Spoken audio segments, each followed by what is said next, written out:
বিজয়ী এবং runners up দলকে অভিনন্দন জানাচ্ছি।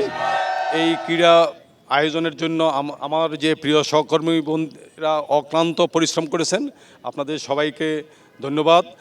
পাশাপাশি স্পন্সর যে প্রতিষ্ঠানগুলো রয়েছেন তাদেরকেও অভিনন্দন জানাচ্ছি। আমরা পরস্পরের ভাই হিসাবে, বোন হিসাবে আমরা সবাই একসঙ্গে ডিবিসি নিউজকে আমরা সামনে এগিয়ে নিয়ে যাব।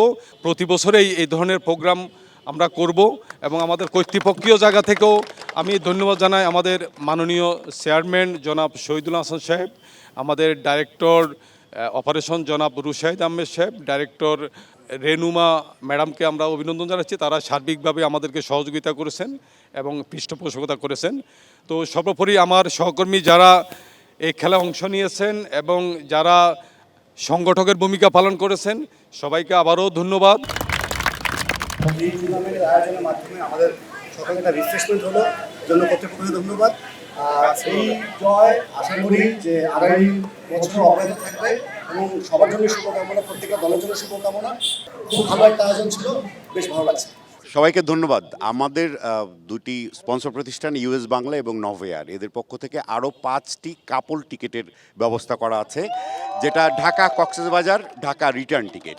এবং এই 5টি কাপল টিকিট এটা লটারি হবে কাদের মধ্যে? 8টি টিমে যে 15 জন সদস্য করে অংশ নিয়েছেন, এই 120 জনের মধ্যে লটারি হবে, যেটা লোটন ইকরাম আমাদের স্পোর্টস হাবের যে আহ্বায়ক উনি করবেন।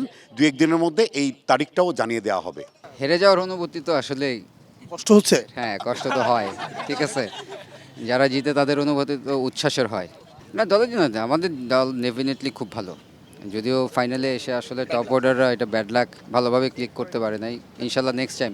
আমরা চ্যাম্পিয়ন হয়েছি ঠিক আছে, কিন্তু আসলে চ্যাম্পিয়ন হয়েছে ডিবিসি নিউজ পরিবার। আমরা শুধু একা না, ডিবিসি নিউজ পরিবার চ্যাম্পিয়ন হয়েছে। এখানে আসলে আমরা প্রতিযোগিতার জন্য আসেনি, আমরা আসছি খেলতে এবং এনজয় করতে।